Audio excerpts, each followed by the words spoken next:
पाएगा, ये मेरे लिए क्या है, डिफिकल्ट है। और मैं कहता हूं ये बिजनेस डिफिकल्ट नहीं, बस डिफरेंट है, थोड़ा सा समझना पड़ेगा। नौकरी हमारे लिए क्या है, डिफिकल्ट है या इजी है? आसान है। पढ़ो, थोड़ा सा पढ़ो, 25-30 हजार की नौकरी। क्यों? क्योंकि पिताजी ने भी करी, दादाजी ने भी करी, उनके भी पिताजी ने करी, और घर में 3 पीढ़ियों से नौकरी करते आ रहे हैं, इसलिए हमारे लिए क्या हो गई, आसान हो गई। लेकिन अगर 3 पीढ़ियों से नेटवर्किंग होती हुई आ रही होती तो ये आज हमारे लिए डिफिकल्ट नहीं होता, ये भी हमारे लिए क्या होता, आसान होता। लेकिन क्योंकि हम ये पहली बार कर रहे हैं, इसीलिए बिजनेस हमारे लिए क्या है, डिफिकल्ट है। अब आपके बच्चे जैसे नितिन जी के लिए बिजनेस क्या है, हो सकता है स्टार्टिंग में इनको परेशानी आई हुई, लेकिन सर का जो पीछे बेटा खड़ा है, क्या नाम इसका, देवेश है ना, देवेश के लिए बिजनेस क्या हो गया, आसान हो गया। फिर मेरे पिताजी ने किया, मैं भी कर सकता हूं। नितिन जी के क्यों मुश्किल हुआ, क्योंकि इनकी फैमिली में पहले किसी ने किया। इनके लिए आसान क्या था, नौकरी, इसलिए नौकरी लगे। आप लोग भी लगे होंगे अपनी जिंदगी में। लेकिन अब इनके बच्चे के लिए क्या आसान हो गया, ये कीवा बिजनेस से नेटवर्क मार्केटिंग बिजनेस आसान हो गया। सबसे इंपॉर्टेंट चीज अगर मैं पूछूं, कितने लोगों को यहाँ पे मारवाड़ी आती है, आती है किसी को? मराठी कितने लोगों को नहीं आती? सबको आती है ना, क्योंकि सबसे इंपॉर्टेंट चीज, और मुझे मारवाड़ी आती है, मतलब राजस्थान की जो लैंग्वेज है मुझे आती है। सबसे इंपॉर्टेंट चीज है, अगर मैं बोलूं कि वो भाषा आप बोल सकते हो ना, ऐसा नहीं है, बहुत कठिन है। और मेरे से कोई पूछे मराठी बोल सकते हैं, ऐसा बहुत कठिन है। लेकिन सही बताइए क्या कठिन है?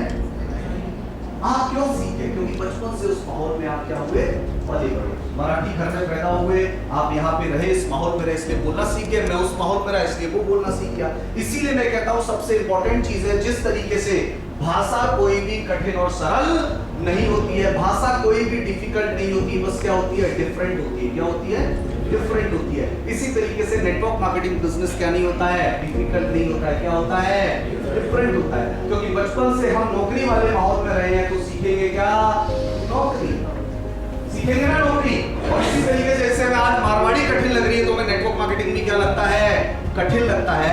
लेकिन अगर हम इस माहौल में ढल जाएंगे, तो मैं कहता हूं ये बिजनेस हमारे लिए क्या हो जाएगा, आसान हो जाएगा, इजी हो जाएगा, और हम इसमें कामयाब होने से कोई भी नहीं रोक सकता।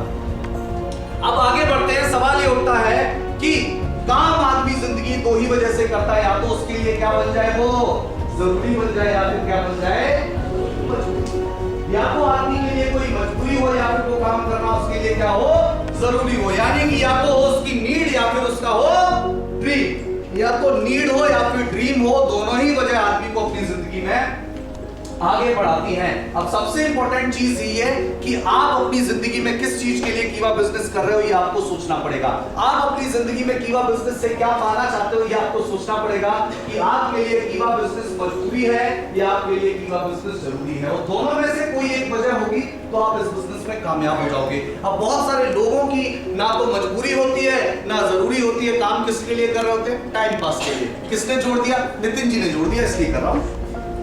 किस लिए कर रहे हैं, बस कर रहे हैं, वो मामा के लड़के ने कर दिया था, चाचा के लड़के ने बुला लिया था मीटिंग में, उसके लिए कर रहे हैं। चाचा के लड़के के लिए करेंगे, मामा के लड़के के लिए करेंगे, दूर के रिश्तेदारों के लिए करेंगे, लेकिन हमारा खुद का नहीं पता होता कि हम इस बिजनेस के जरूरी है हमारे लिए या मजबूरी है। जब तक ना जरूरी होगा ना मजबूरी होगा, इस बिजनेस में हम कामयाब नहीं हो पाएंगे। कम से कम एक चीज ढूंढिए, या तो इस बिजनेस की जरूरत को पहचानिए, या बिजनेस आपके लिए मजबूरी है, उस मजबूरी को पहचानिए। और सबसे इंपॉर्टेंट चीज मैं आपको बताना चाहूंगा, ये पिक्चर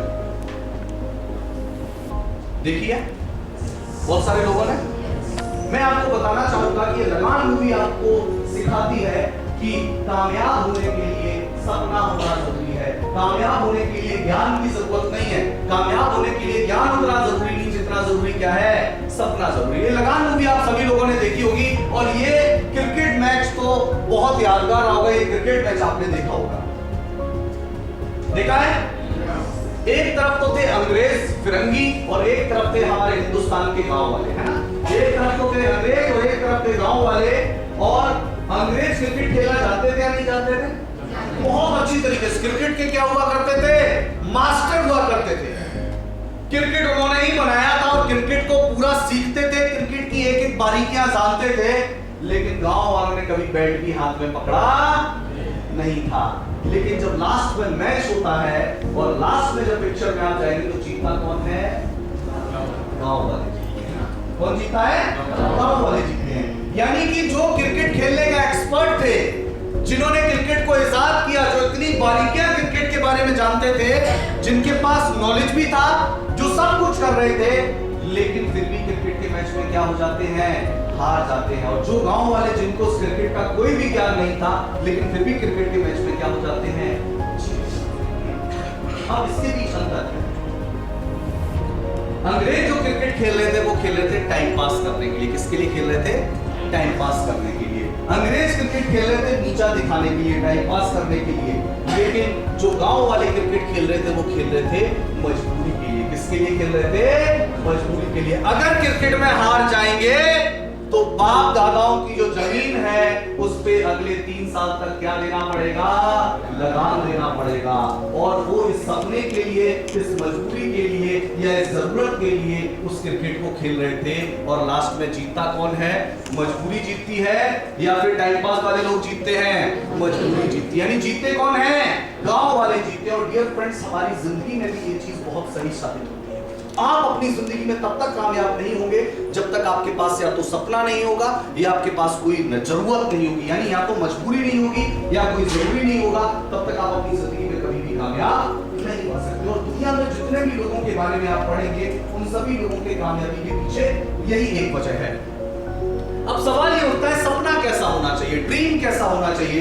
यानी कि ड्रीम के बारे में हमने जान तो लिया कि ड्रीम का होना बहुत जरूरी है, लेकिन ड्रीम होना कैसा चाहिए इसके बारे में बता देता हूं। तो सबसे इंपॉर्टेंट चीज आप देखिए, ड्रीम कैसा होना चाहिए? बड़ा होना चाहिए क्या? बिग होना चाहिए या बिगर होना चाहिए या फिर क्या होना चाहिए? बिग। कैसा होना चाहिए? कैसा होना चाहिए? बड़ा, उससे बड़ा या सबसे बड़ा? कैसा होना चाहिए? सबसे बड़ा होना चाहिए। क्योंकि जैसे ही आप सपना देखोगे तुरंत इंडियन गवर्नमेंट की तरफ से आपकी जीएसटी लग जाएगा। क्यों? ऐसा है क्या? ऐसा होने वाला है क्या? नहीं होने वाला। यानी कि कोई भी वेट नहीं है, कोई भी टैक्स नहीं है, कोई जीएसटी नहीं है। तो हमें सपना कैसा देखना चाहिए? बड़ा देखना चाहिए, उससे बड़ा देखना चाहिए, बड़े से बड़ा देखना चाहिए, बड़े से बड़ा सपना देखना चाहिए। क्योंकि ऐसा कहा गया है कि think big and achieve big. जितना बड़ा सोचोगे, जितना बड़ा देखोगे, उतना ही बड़ा जिंदगी में क्या करोगे? हासिल करोगे। अगर आप चाहोगे 5000 रुपया की बात से तो मिलेगा भी कितना? 5000। अगर सोचोगे कितना 1 लाख के बारे में तो मिलेगा कितना? 1 लाख। सोचोगे अगर 5 लाख के बारे में तो मिलेगा कितना? 5 लाख। यानी कि समझने की बात हमारे लिए डियर फ्रेंड्स ये है कि हमें जो सपना देखना है वो कैसा देखना है? बड़ा नहीं, उससे बड़ा नहीं, किससे बड़ा देखना है? सबसे बड़ा, यानी बड़े से बड़ा सपना। समझ के मेरी बात को? यानी कि इस बिजनेस को हमें टाइम पास नहीं करना है, इस बिजनेस को हमें बाई चांस नहीं करना है, इस बिजनेस को 1000-2000 रुपए के लिए नहीं करना है। इस बिजनेस को एज ए करियर लेके हमें क्या करना है? काम करना है। हमें ये सोचना है कि अगर नौकरी करते हुए मैं 25 से 30,000 रुपया कमा सकता हूँ, तो अगर मैं कीवा इंडस्ट्रीज को भी पार्ट टाइम दिन में 3, 4, 5 घंटे के लिए अगर कर रहा हूं और इसको मैंने 6 महीने, 7 महीने, 8 महीने, 1 साल तक कंटिन्यू किया और 1 साल बाद अगर मुझे नौकरी जितना पैसा इस बिजनेस से आने लग गया और फिर आपने इसको फुल टाइम करना शुरू किया, यानी कि अगर आप इस बिजनेस को ऐसे करियर लेकर चलोगे, तो मैं कहता हूं आपकी जिंदगी में ये बदलाव जरूर आएगा और आपको अपनी जिंदगी में कामयाबी जरूर मिलेगा। अब सपना इनमें से कोई भी हो सकता है। सबसे इंपॉर्टेंट चीज, बहुत सारे लोग सपना तो देख लेते हैं लेकिन उस सपने को कहां रखते हैं? अपने दिल में रखते हैं, अपने मन में रखते हैं। लेकिन मैंने ऊपर एक पॉइंट लिखा है कि हमें क्या करना है? List of your dreams. हमें किसकी लिस्ट बनानी है? सपनों की लिस्ट। किसकी लिस्ट बनानी है? सपनों की लिस्ट हमें बनानी है। सबसे इंपॉर्टेंट चीज, सपनों की लिस्ट हमें बनानी है। अच्छा, शादीशुदा लोग तो यहाँ पे सभी बैठे होंगे। कितने लोगों की शादियां हो चुकी हैं? सभी लोग शादियां हो चुकी। कुछ लोग आधा हाथ खड़ा करें, क्या सगाई हुई है? सिर्फ एंगेजमेंट हुई है क्या? कितना हाथ खड़ा कर रहे हैं? तो मैं क्या समझूं इससे? सिर्फ एंगेजमेंट हुई है और शादी लॉकडाउन की वजह से अटक गई है। चलिए कोई बात नहीं। देखिए, मैं आपको बताना चाहता हूं कि हमारे पास इस बिजनेस में ना तो सपनों की कोई लिस्ट होती है, ना लोगों की कोई लिस्ट होती है। और बार-बार नितिन गोयल जी की अगर आपने सिस्टम ट्रेनिंग अटेंड करी तो बार-बार आपको बताते हैं लिस्ट बनाना, है ना? सुना है? जानते हैं सभी लोग लिस्ट बनानी चाहिए नहीं बनानी चाहिए? बनानी चाहिए। और मैं कहता हूं जब शादी हम लोग करते हैं तो शादी में लोगों को अपने यहाँ खाने पे बुलाते हैं, रिसेप्शन पे कैसे बुलाते हैं? लिस्ट बनाते हैं नहीं बनाते हैं? किसको विद फैमिली बुला रहे हैं, किसको अकेले बुलाना है, और किसने मुझे नहीं बुलाया तो मुझे भी उसको नहीं बुलाना, ऐसा भी देख के बुलाते हैं ना। सबसे इंपॉर्टेंट चीज यानी कि हमारे लिए जरूरी ये है कि जब हमारी शादी होती है तो हम लोग एक बड़ी लिस्ट बनाते हैं और शादी में जम के खर्चा करते हैं। नितिन जी करते हैं? यानी कि शादी में 4-5 लाख रुपया खर्चा किया और लोगों को घर घर जाके बुलाया, लिस्ट बना के बुलाया, लेकिन जब कमाने का वक्त आता है इवेंट इंडस्ट्रीज में, तब हमारे पास कोई भी लिस्ट नहीं होती है, किसी को हम बुलाते नहीं है, किसी से मिलते नहीं है। इससे ज्यादा शर्म की बात हो